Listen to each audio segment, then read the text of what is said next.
Under the glittering chandeliers of a grand dinner hall in Yeongju, South Korea, the world held its breath. The scene looked calm. Polished silverware, quiet conversation, a soft hum of diplomats exchanging polite words. But beneath that calm was tension you could feel. At one end of the table sat Donald Trump, the man who thrives on disruption, whose presence demands attention. At the other sat Mark Carney, Canada's Prime Minister, composed, precise, and deliberate. A leader whose strength doesn't come from volume, but from vision. This wasn't just dinner. It was a duel. Not with fists or fury, but with composure and principle. Trump came to assert dominance, expecting deference as always. Carney came to stand for something greater: Canadian independence, dignity, and self-respect. For years, Canada has lived in the shadow of its southern neighbor. Every U.S. policy shift would ripple north, forcing Ottawa to adjust, to react, to yield. But this moment, this quiet confrontation across a polished table, marked the end of that era. The cameras saw two leaders sharing a meal, but those who looked closer saw something else: a power dynamic shifting right before their eyes. Trump, restless and theatrical, looked like a man used to control. Carney, calm and unbothered, looked like a man who didn't need to be controlled. For every Canadian watching, that sight carried a message: that our country no longer asks for permission.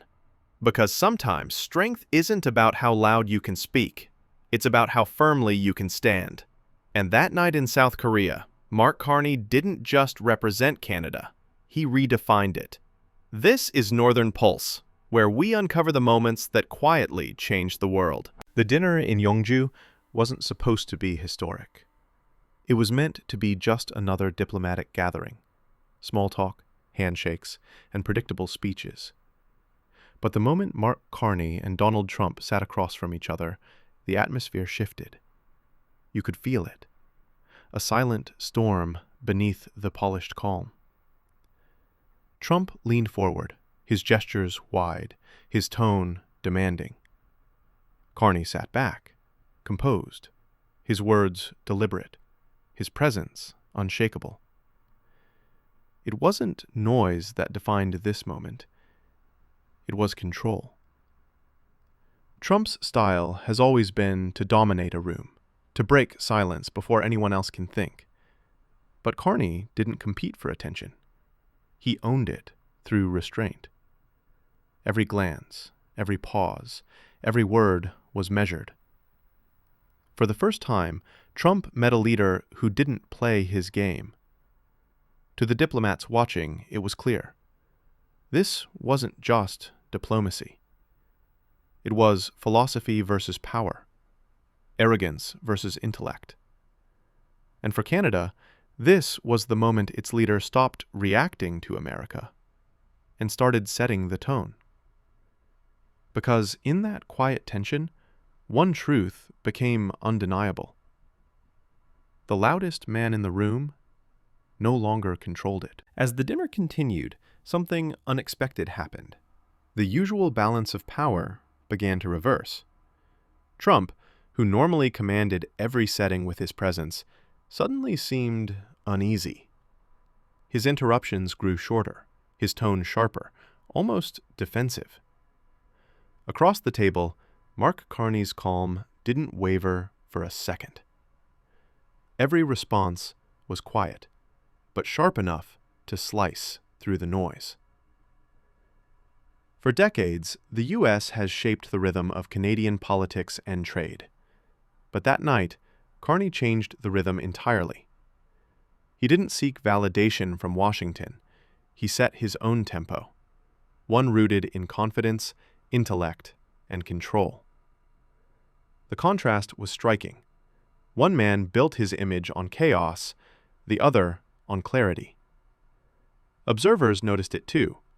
The longer the exchange went on, the more it felt like Trump was reacting to Carney, not the other way around. That subtle shift, from obedience to equality, carried more power than any speech. For the first time in years, Canada wasn't following America's lead. It was standing tall, on its own terms. And in that moment, the world began to see who truly held the upper hand. What began as polite diplomacy soon turned into a test of composure. Trump tried steering the discussion toward trade and tariffs, pressing Carney for concessions, hinting that Canada's independence was hurting cooperation. But Carney didn't flinch. Instead, he looked him in the eye and replied with a calm authority that silenced the table. Canada is open to trade, but not to threats. Those few words changed everything. The room, once filled with murmurs, went still. Trump leaned back, momentarily speechless, not because of insult, but because he was outmaneuvered by calm logic. Carney didn't match Trump's aggression. He disarmed it. That was the turning point. For years, Trump's diplomacy thrived on disruption and dominance, but against Carney's quiet conviction, that energy collapsed. The Canadian leader didn't raise his voice once. He didn't have to. His composure spoke louder than any slogan or threat. By the end of the dinner, every diplomat present understood what had just happened. Canada had redefined the tone of global leadership. It was no longer about who could shout the loudest, but who could stand the strongest. That night in South Korea, Carney's words echoed far beyond the dinner hall. Canada is open to trade, but not to threats, became more than a statement. It was a declaration of a new global posture. For years, America had dictated the tone of Western diplomacy, often using pressure to command compliance. But Carney flipped that script. His calm defiance told every leader at the table that respect, not intimidation, would define the next chapter. Around the world, diplomats and media outlets took notice. In Europe, headlines called it "the moment Canada found its voice." In Asia, Carney was praised as the kind of leader who could balance strength with reason, something the world desperately needed. Even his critics had to admit that this wasn't just about ego. It was about principle. Carney didn't insult Trump, nor did he bow to him. He simply drew a line, firm, respectful, and unshakable. That line signaled to allies everywhere Canada would stand with the world, not beneath it. And as the cameras flashed and the evening wound down, the world finally saw a Canada that no longer whispered behind America, but spoke beside it. In the days that followed, footage of that quiet dinner spread like wildfire. Analysts, journalists, and everyday citizens couldn't stop talking about how a soft-spoken Canadian Prime Minister had done what few world leaders dared to, stand his ground against Donald Trump without raising his voice. But the truth is, this moment wasn't just a viral headline. It marked a deeper transformation, the birth of a new Canadian identity. For generations, Canada's reputation on the world stage was defined by humility. Respectful, reliable, cooperative, but often overshadowed by the massive presence of its southern neighbor. That politeness became both strength and weakness. It earned global goodwill, yet left the impression of a country content to play second fiddle. But under Carney, that perception began to collapse. He didn't abandon politeness, he weaponized it. His composure became his power, his restraint became his armor, and his logic became his sharpest weapon. At home, Canadians felt something they hadn't felt in years: pride with purpose. It wasn't about bravado or defiance. It was about finally having a leader who refused to compromise dignity for diplomacy. Abroad, allies began to look at Canada differently, not as a follower, but as a stabilizing force in an unstable world. Even adversaries started to treat Ottawa's positions with new respect. Carney's leadership reintroduced the world to a truth long forgotten: that quiet confidence can move nations. Canada didn't need to be the loudest in the room to be the most respected. It just needed to stay consistent, measured, and principled. And from that night forward, the maple leaf didn't just symbolize peace. it symbolized power.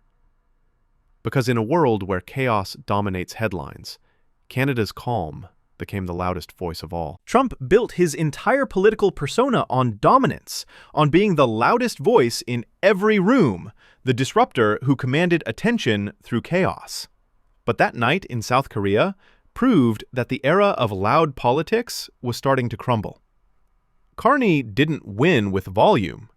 He won with silence. He didn't interrupt or grandstand. He simply stayed composed, and in doing so, he exposed the weakness behind Trump's noise. Across the world, commentators began drawing a clear contrast. One man obsessed with headlines, the other focused on history. Trump's bluster once inspired fear, but now it looked desperate, a performance that had lost its audience. Carney's calm, on the other hand, wasn't just refreshing, it was powerful. It represented a new kind of leadership that people were hungry for. Thoughtful, grounded, and impossible to intimidate. Even within U.S. circles, whispers began to grow louder. Analysts on both sides of the border noted how Trump's theatrics no longer produced results. His shouting matched fewer victories, his anger fewer allies. Meanwhile, Canada, under Carney, was quietly expanding influence, building trade routes, striking deals, earning trust. It became clear that diplomacy had evolved. The world no longer needed a showman, it needed a strategist, and Carney embodied that shift perfectly. For decades, politicians equated visibility with strength, the idea that whoever talks the most wins the most. But after Yonju, that illusion shattered. True power wasn't in commanding the spotlight, it was in controlling the silence around it. Because when noise fades, all that remains is credibility, and in that moment, Trump lost it, while Carney owned it. The shockwaves from that dinner in South Korea didn't stop at the banquet hall doors. They rippled across continents. Within weeks, Carney's approach became the new diplomatic blueprint, quietly studied in capitals from Tokyo to Berlin. Leaders saw how one calm, data-driven conversation could shift the tone of an entire relationship. It wasn't about theatrics anymore. It was about earning trust through steadiness. In Asia, Carney's restraint resonated deeply. South Korea and Japan, both nations long wary of unpredictable U.S. policy swings, began strengthening ties with Canada. They saw Ottawa as a bridge, reliable, measured, and free from political drama. In Europe, officials praised Carney's leadership as the return of Western maturity, contrasting it with the noise and division in Washington. Even within the United Nations, Canada's voice started to carry more weight, not through dominance, but through discipline. Investors took notice, too. Canada's reputation as a stable trade partner made it the preferred alternative to the volatility south of the border. Business networks across Asia and the EU began deepening cooperation with Canadian industries, marking the early stages of what economists now call the Northern Realignment. What started as a quiet dinner turned into a global statement. Canada was no longer just reacting to world events, it was shaping them. Carney's composure had not only disarmed Trump, but had redefined how the world measures leadership. And as allies took notes and rivals recalibrated, one truth spread across diplomatic circles. A new center of gravity was forming. And it wasn't in Washington anymore. After the headlines faded and the world moved on, Mark Carney got to work. That dinner in South Korea wasn't just a moment of pride. It was a mandate. He understood that symbolic strength means nothing without tangible progress. So, while Trump continued his war of tariffs and tantrums, Carney quietly expanded Canada's reach. He pushed forward with new trade agreements in Asia and Europe, doubling down on a strategy that replaced dependency with diversity. Under his leadership, Canada began building what many call the Quiet Empire, a web of partnerships based on trust, sustainability, and innovation. Instead of chasing the approval of one superpower, Carney positioned Canada as a balancing force between them. He strengthened energy deals with Japan, digital cooperation with South Korea, and green investment channels with the EU. Each move was deliberate, every deal carefully crafted to safeguard Canadian independence. At home, industries started to feel the difference. Exporters who once relied solely on the U.S. found new markets across the Pacific. Farmers, manufacturers, and tech leaders saw opportunity where there was once uncertainty. Slowly but surely, Carney turned diplomacy into growth. And through it all, he never bragged, never gloated, never played politics with pride. His calm became his compass, his silence, his strategy. Because the real power of leadership isn't in the headlines, it's in the follow-through.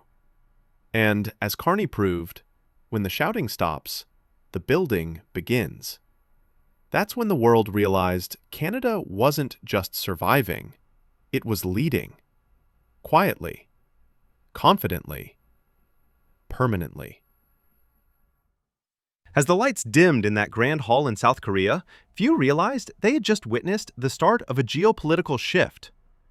But history often moves quietly, in gestures, in glances, in calm defiance.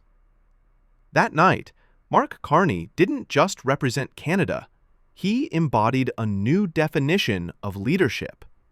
While Trump walked away with his trademark swagger, Carney left with something infinitely more powerful: the respect of a watching world. For Canadians, this moment struck a chord deeper than politics. It wasn't just about trade, tariffs, or dinner diplomacy. It was about finally being seen, not as America's polite neighbor, but as an equal on the world stage. It was about reclaiming the belief that integrity can still outshine intimidation. Carney's silence that evening was more than composure. It was conviction. A reminder that real leaders don't need to shout to be heard. Across Asia and Europe, allies saw it too. A quiet confidence had replaced the chaos that once dominated global politics. And as nations began aligning with Canada's steady hand, a new order emerged. One that valued logic over noise, cooperation over coercion. For Northern Pulse, this story isn't just about one dinner. It's about a turning point in the balance of power. A moment when the world realized that diplomacy doesn't have to roar to be revolutionary. Because in an age where everyone fights to be heard, sometimes the most powerful statement is silence. And for Canada, that silence didn't just speak, it reshaped the world's respect. This is Northern Pulse, uncovering the moments when quiet strength changes history.